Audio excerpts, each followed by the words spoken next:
GTA 6 continues to be on fire. Many different conversations around what the hell is happening over at Rockstar. There are trade union protests happening outside the offices of Rockstar as Take-Two and Rockstar themselves attempt to convince everybody that it's all okay. The game's going to be coming out November is what they've shifted it to. We'll see. We'll see. We'll see. As we have multiple different delays going back, like 3 years now? A long time now, yeah. Strauss Zelnick saying, don't worry about it, who himself is also embroiled in a court case and a lawsuit, which we won't talk about right now. But another factor as to the various variables that are going into GTA 6. A lot of people think that the game was pushed back due to the layoffs. This is something that happened last week. I want to cover a couple of things in regards to how we got to this point, because we can also just talk about what the living hell is going on with GTA 6. And we'll just bring everything together. So you might know about all the layoffs that happened over at Rockstar. Where a whole bunch of senior people who were discussing the idea of forming a union, different workers' rights that they had in regards to labor unions. All of those people were laid off all at once. I think it was 20 people? 31, I think, 31. From the UK and 3 from Canada the last time I checked the official statistics. Rockstar got out there and issued a statement saying that they had to take action against a small number of individuals who were found to be distributing and discussing confidential information in a public forum, which was a violation of their company policies. They said that it was in no way related to people's rights to join a union or engage in union activities. Bloomberg's write-up from Jason Schreier came out later in the week, and he noted that all of the affected employees were part of a private trade union chat group on Discord, and the only outsiders in the chat were labor organizers. Alex Marshall, president of the union, said in response to Rockstar's allegations that the game maker was afraid of hard-working staff privately discussing exercising their rights for a fairer workplace and a collective voice. Management are showing that they don't care about delays to GTA 6 and that they're prioritizing union busting by targeting the very people who make the game. Schreier said, though, that this delay was not due to the firings last Thursday, while the fallout from those firings could certainly have a long-term impact on the project and lead to more missed deadlines in the future due to those vacant roles, protracted legal battles, morale loss, etc. There is a wider conversation on the morale at Rockstar, even though they have so many studios worldwide. The morale itself is incredibly low just because they are in that final stage of development, of hopefully getting the game, pulling the whole thing together. But, things like this don't exactly help. So yeah, that idea that morale being extremely low. Schreier says the game didn't slip 6 months because 34 people were fired. It was announced because Take-Two's reported earnings were last week as well. I want to get back to general stuff around the state of the game, because the main thing just seems to be optimization. According to Tom Henderson on Insider Gaming, GTA 6 has been finished for a while now in terms of it being content complete. So ultimately we have a whole year of just polish. Which is maybe what it needs, like the biggest game in history. That's it. I mean, if it's feature complete now and you are polishing it up, we know how big Rockstar's worlds are. We know how many interconnected systems that they have. And assuming they're going even further, as you can probably imagine, from GTA 5, from what they achieved with Red Dead Redemption 2, like, those were pretty nicely polished games. Like, obviously not entirely free of bugs, but far from something like a Cyberpunk 2077 from a little while ago. Like, they usually put out polished games, and there is so much expectation around GTA 6 that you can't deliver anything other than a virtually flawless experience at launch. Like, you just can't, especially when you have the online, which hasn't really been talked about too much on top of that. Like, Grand Theft Auto 5 came out, the base game, that was solid. Yes. The online came out a couple of weeks later, and no one could get on it because the servers were just absolutely crashing and not everything was there. I don't think you can really repeat that this time around. So it does make sense that they're going to just sit on this thing for as long as they need to. That has always been Rockstar's MO for the past 15 years or something. We saw the exact same thing happen with Red Dead Redemption 2. We were here to cover it back then, Scott. They said, God, we're old. They said it's coming, then they delayed it once, and then they said, no, it's definitely coming now, then they delayed it again. It felt like that game, there was something wrong with it. Obviously, it came out and there was nothing wrong with it. So you imagine, to me, I'm not worried about the quality of Grand Theft Auto 6 and what it ultimately turns out to be. I worry about how Rockstar is handling this entire thing, from the delays to the firings, to the response to the firings, because it all, to the crunch culture, which has been reported on at this studio for over a decade at this point, and that they don't seem to be learning from any of that stuff. One thing to throw in before I bring some more quotes in is that idea of, I think, I'm just off the top of my head, GTA 6 is the last big hyped game. Like, Cyberpunk was absolutely massive, like, to a lesser extent, something like a Shenmue 3, all these like fabled games that finally get confirmed, all the runaway hype, etc. I feel like GTA 6 is the be-all and end-all. Like, it's been in development for so long, it's the world's first billion-dollar game, if you go off the rumors or whatever. Like Josh says, it needs to land and be this massive, mind-blowing, oh my god, have you seen this thing in motion kind of release. But I feel like the industry, for the most part, has moved on from the idea of overhyping something. GTA 6 is the one remaining bastion of that, mainly because us as consumers have been so mistreated in regards to the versions of games that we get at launch. They're nearly always broken messes. But like you said, they can't afford for this to be the case. So bringing in another quote from reporter Reese Riley, who's Kiwi Talks, I think on YouTube, he said, I've seen apparently some insiders saying that the game is being delayed till 2027 because of everything that's going on, and that it's in a messy state. He says, I highly doubt this, and no one I've spoken to has corroborated it. GTA 6 is content complete. All the work from here on in is optimizing the hell out of it and making sure all the systems work to prevent a Cyberpunk 2077 scenario, which is, after No Man's Sky, the only other big messy yardstick for a bad game, for a messy game. Yeah. So they have to do right by that stuff. And it's obviously, you've got the wider publisher whims, you've got the shareholder stuff, you've got all that kind of thing.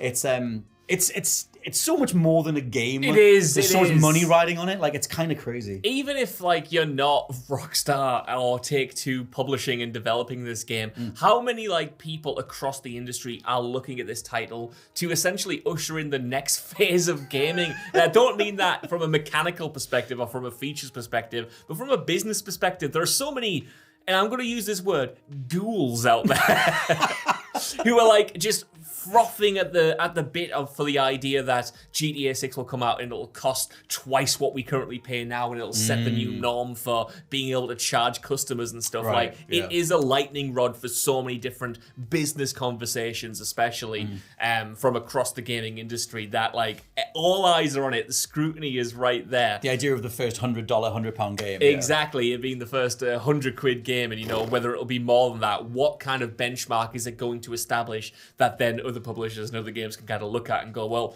they did it, so we can do it too. I kind of want to go back to the layoffs for a second, because obviously and naturally, with those layoffs coming so close to the announcement of the delay, a lot of people, myself included, kind of thought, oh, was this related at all? And I think from the reports that you've mentioned there, from the quotes and the reliable people that you've sourced, it seems like obviously that's not the case. It was too close. A delay like this was months in the making, no doubt, and they announced it on an earnings call, so they were always going to do it there. That said, I can't stop thinking about one of the lines in the Schreier reports where he talks about, like, yes, these layoffs might have not caused this delay, but what's it going to mean for production going down the line? Because you can say, like he did, you know, it's 35 people, it's 34 people in a company that employs thousands upon thousands of developers.